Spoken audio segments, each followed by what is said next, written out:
करते हैं RP Yadav sir. और सर मैं बता दूं कि सर से मेरी बात फेसबुक पे ही मैं सर का नंबर लिया था और फेसबुक पे से सर का नंबर लेकर के मैं सर को कॉल किया कि सर हमारे बच्चे और हमारे लिए आपका समय चाहिए। तो सर ने बिल्कुल एट द मोमेंट उसी समय सर ने बोला मैं निश्चित रूप से आऊंगा, आप कार्यक्रम कीजिए, मैं हो सकता हूं लेट हो सकता हूं लेकिन निश्चित रूप से आपके विद्यालय में आऊंगा।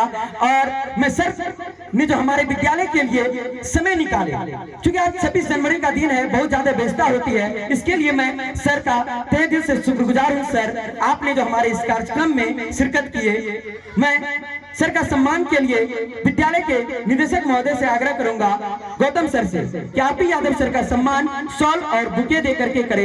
जोरदार तालियां हो जाए आरपी यादव सर के लिए। आरपी यादव सर का सम्मान करते हुए विद्यालय के निदेशक गौतम सर शॉल और बुके दे करके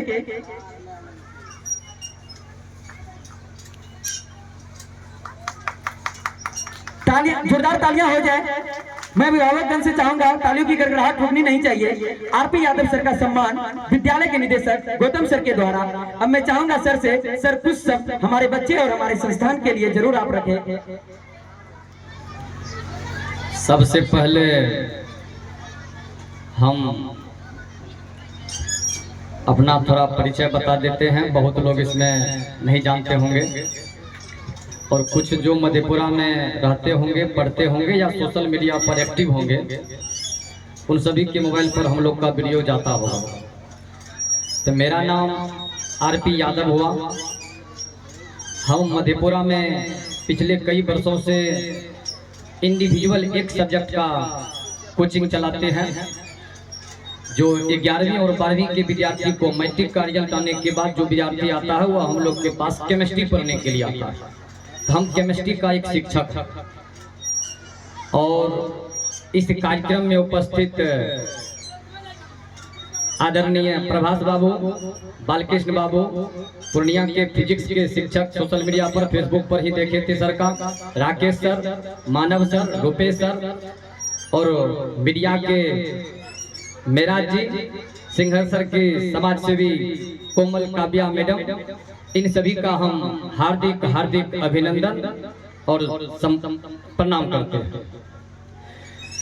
साथ ही साथ अमृत भाई अभी बता रहे थे कि सर का मोबाइल पर हम नंबर बिल्कुल सही बोले। ये इन्होंने मैसेंजर के माध्यम से मैसेज किए थे कि सर हम एक कार्यक्रम रख रहे हैं और उस कार्यक्रम में सर ये जो है सारा चीज इसके बारे में बताइए, सब चीज करना है, आप उस कार्यक्रम में सर आमंत्रित। बड़ा हमको सुन करके अच्छा लगा। तब हम जाकर के इनके सोशल मीडिया के अकाउंट को जब डिटेल से देखे, खोले, आजकल कहा जाए उसको एक प्रकार से किसी आदमी के अगर कैरेक्टर को जानना है तो उसका सोशल मीडिया पर प्रोफाइल खोल करके और 2-4 गो उसका पोस्ट वीडियो देख लीजिए, उसका पूरा कैरेक्टर पता चल जाएगा कि वह किस प्रवृत्ति के लोग नहीं, जिसको आप कह सकते हैं देहाती भाषा में खतियान जिसको कहते हैं। हम लोग खतियान पता करते हैं कि ये लोग का क्या डाटा है, कितना जमीन है, क्या जगह है। आजकल खतियान आपको देखने के लिए सोशल मीडिया पर अकाउंट खोल करके देख लीजिए, जैसे हमारा खोल लीजिए, पूरा देखने को मिल जाएगा और हम उसी तरह के पोस्ट को डाले होंगे जैसा मेरा व्यवहार और मेरा विचार है। तो सभी के कैरेक्टर आजकल छुपा हुआ नहीं है। सब आदमी सोशल मीडिया पर कुछ न कुछ तरीका से अपना अप टू डेट रहते हैं। कुछ आदमी पर्सनल चलाते हैं और उनको लॉग रखते हैं, तो उनका तो कोई बात ही नहीं है। वह इतने गलत है कि वो अपना दिखाने के लायक भी नहीं रहते हैं, तो उस सरासर उसके बारे में बात बेकार की करना है। तो जब इनका आईडी खोल करके देखे तो बड़ा अच्छा लगा। इन्होंने सुदूर देहात में जो काम कर रहे हैं ये देख करके बड़ा अच्छा लगा और हमको कई जगह से आमंत्रण था, जिसमें हम कुछ जगह सोचे यहाँ से जाने के बाद जाएंगे, यहाँ पर हम आ गए। हम आभार प्रकट करते हैं कि इन्होंने हमको यहाँ आमंत्रित करके और इन्होंने इतने सम्मान देने का काम किया। आज के दिन 26 जनवरी गणतंत्र दिवस के दिन इन्होंने अपने स्कूल की स्थापना किया और आप सभी के उपस्थिति भीड़ देख करके ऐसा लग रहा है ये धूप गर्मी में आप लोग तभी से पूरे गौर से एक एक चीजों को बच्चे के प्रस्तुति को देख रहे हैं और एक एक जो लोग हमारे सम्मानित आदरणीय जो उपस्थित अतिथि हुए हैं उन सभी के बातों को बड़े गौर से सुन रहे हैं। ये उपस्थिति देखकर कैसा लग रहा है कि अब गांव देहात नहीं है, ये शिक्षा को लेकर के जागरूक हो चुका है। उसी का परिणाम यहाँ पर आज आप सभी का भीड़ देखने से लग रहा है। हम आप सभी अभिभावक को प्रणाम चरण स्पर्श करते हैं कि आप गांव देहात में अपने बच्चे को लेकर के, अपने बच्चे के उज्जवल भविष्य को लेकर के इस स्कूल के प्रांगण में उपस्थित होकर के हमको लग रहा है कि आप कई घंटे से इस धूप में बैठ करके और बच्चों के प्रस्तुति को देख रहे होंगे।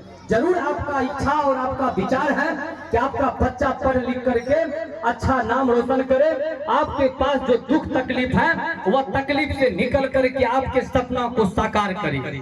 इसीलिए आप सभी आदमी इस गर्मी में बैठ करके अपने बच्चे को जो है प्रस्तुति को, इस बच्चे के परफॉर्मेंस को देख रहे हैं।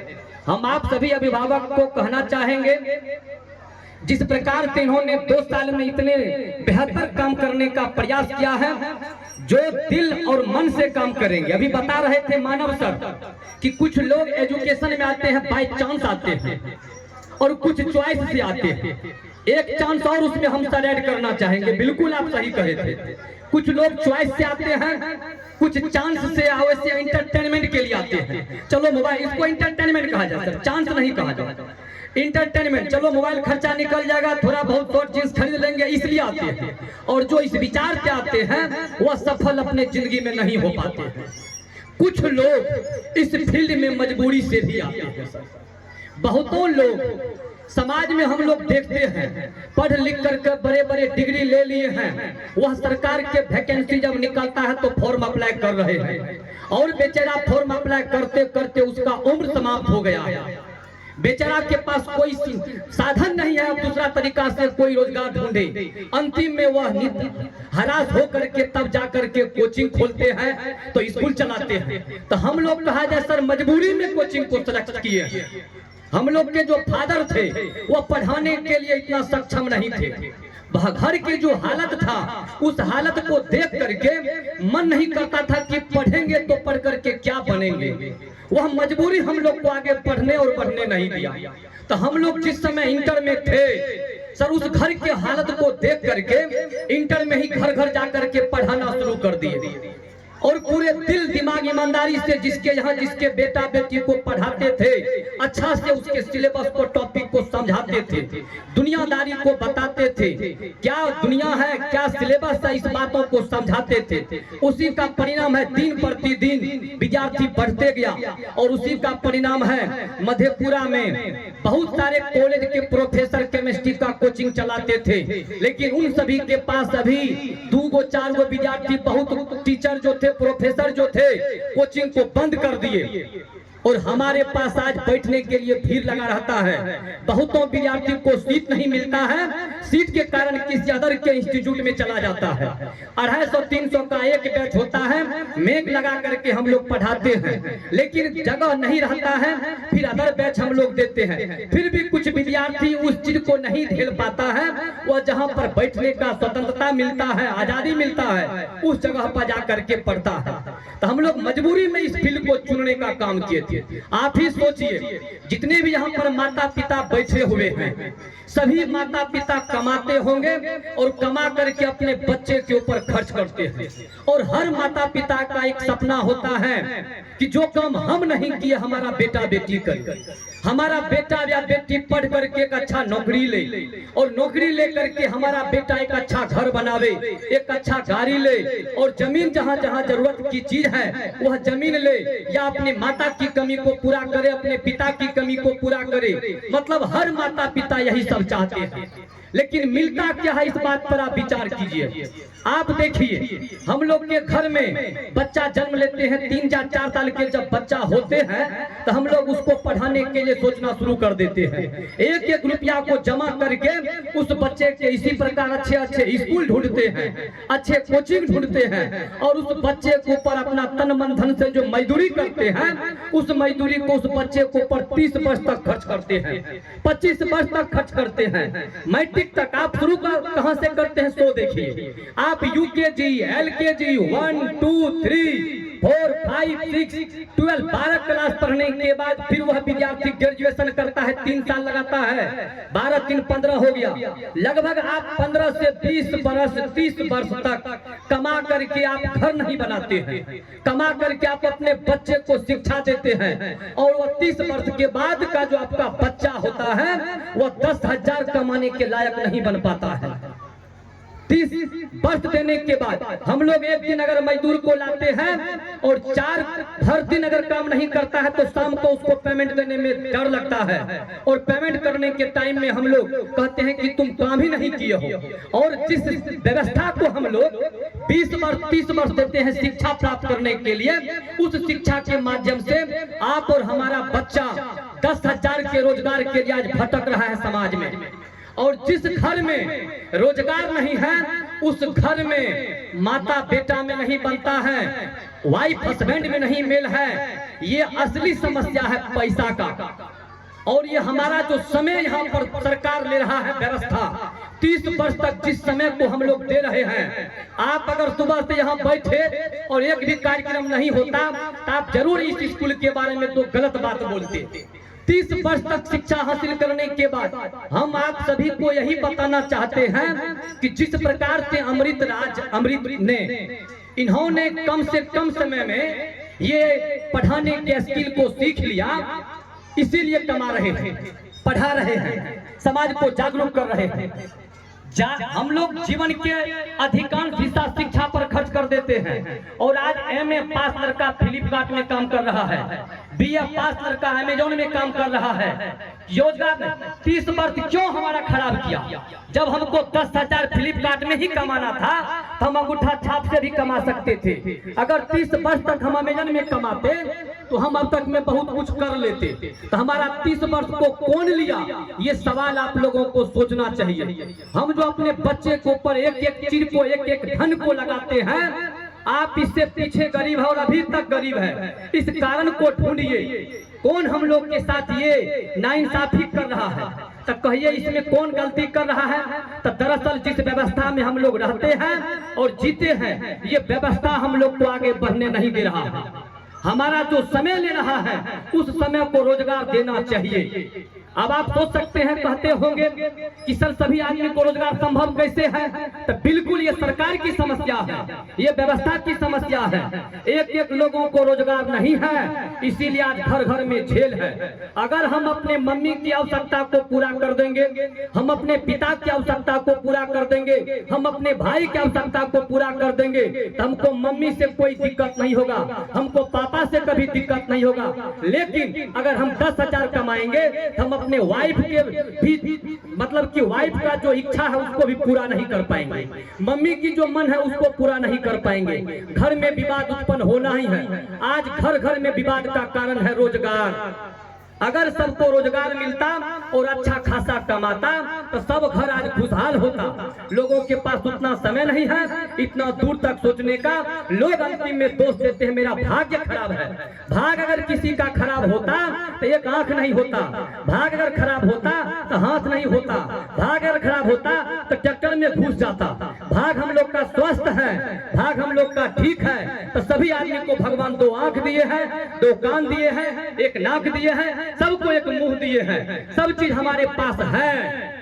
लेकिन फिर भी लोग क्या कहते हैं, व्यवस्था को दोषी नहीं कह करके ये खुद को दोषी मान लेते हैं, और खुद को दोषी मान करके सुसाइड कर लेते हैं, आत्महत्या कर लेते हैं। हम उन सभी भाई बहन से कहना चाहेंगे और अभिभावक से, आप अपने बच्चे को दोषी कभी नहीं कहिए। दोषी है तो ये आपका व्यवस्था दोष है, दोषी अगर कोई है तो ये सिस्टम आपका दोषी है। जो सिस्टम आपका 1-1 रुपया को लेता है, आपका 30 वर्ष को लेता है, वह व्यवस्था दोषी है। इसीलिए आप सभी आदमी इस व्यवस्था को समझिए और इसका जो है सवाल कीजिए। अब कहिए ये व्यवस्था कौन बदलेगा? तो ये व्यवस्था को बदलने का अधिकार केवल नेता के अंतर्गत विधायक और सांसद के पास है। विधायक और सांसद ही जाकर के सदन में कानून बनाते हैं। बहुत लोग इसमें हो सकता है कहते होंगे ये केमिस्ट्री कैसे पढ़ा लेते हैं, तो राजनीतिक बात में चले गए हैं। अभी बिल्कुल सही कह रहे थे इंजीनियर प्रभास बाबू कि हर आदमी को राजनीतिक समझ होनी चाहिए। जिनको राजनीतिक समझ नहीं है वही आज 10,000 के लिए भटक रहा है। हम लोग को राजनीतिक के लोग ही तय करते हैं कि कब वैकेंसी देना है और कब वैकेंसी नहीं देना है, किसको रोजगार देना है और किसको रोजगार नहीं देना है। इसीलिए पढ़ाई के साथ साथ राजनीतिक ज्ञान होना चाहिए।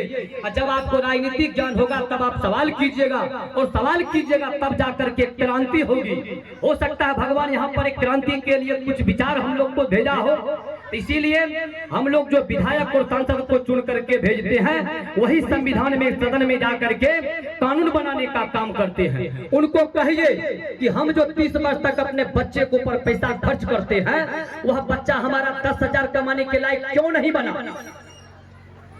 ये सवाल जब कीजिएगा तो जरूर जाकर के क्रांति होगी। बहुत बहुत धन्यवाद आप सभी को, हमको आमंत्रित करने के लिए। हम स्कूल के तमाम शिक्षक और परिवार को धन्यवाद देते हैं, आभार प्रकट करते हैं। अगर किसी प्रकार की कोई गलती हमसे हुआ होगा तो आप अपना बेटा भाई समझ करके माफ कीजिएगा। हम लोग इसलिए हम कुछ बात कर दिए कि हमारे पास आज से 10 साल जो विद्यार्थी पहले पढ़ा था वह जब मिलता है तो बोलता है सर हम भरे थे, रेलवे वाले एग्जाम दिए थे, उसमें 0.011 से छूट गए। अब बताइए वह विद्यार्थी एक मार्क के लिए अगर छूट गया तो विद्यार्थी में कोई कमी नहीं था। कमी व्यवस्था में है। ऐसा व्यवस्था बना चुका है कि लोग खुद को दोषी मान रहा है। एक मार्क से अगर छूट गया उसका उम्र खत्म हो गया तो बताइए वो जिंदगी जीवन का जो तपस्या था उसका कहां पर काम करेगा। ये सब सुन करके बड़ा दर्द होता है। कब इस बच्चे को हम क्या सजेशन देंगे, वो पूछता है कि सर अब कौन कोर्स करेंगे, अब क्या सलाह उसको देंगे। बड़ा दुख होता है इस तरह के लोगों को कहीं मिलता है, अब पूछता है 2 मार्क से छूट गए, 1 मार्क से छूट गए। यही सब बातों को लेकर के अब किसी भी क्षेत्र में आप बताइए हम ऐसा कौन कोर्स कहेंगे जिसको जॉब मिल जाएगा। कह देंगे बीएड करने, सब बीएड वाले को नौकरी हो जाएगा, संभव ही नहीं है। कोई ऐसा कोर्स नहीं है जिसको करने के बाद जॉब होना ही है। और आज पढ़े लिखे लोगों को देखते हैं रोजगार नहीं मिल रहा, जो नहीं पढ़े हैं वही अच्छा खासा कमा रहे थे। इसीलिए आप सभी अभिभावक अपने बच्चे को शिक्षा तो दीजिए, साथ ही साथ स्किल भी सिखाइए, छोटा छोटा काम सिखाइए। जो आप करते हैं फुसला पटिया करके आप अपने साथ उसको शामिल कीजिए। जब आप इस दुनिया में नहीं रहिएगा तब उसको ये सब चीजों के आधार पर अपना जीवन को जी सकता है। ज्यादा समय हम बहुत सारे लोग बोलेंगे भी। बहुत बहुत धन्यवाद।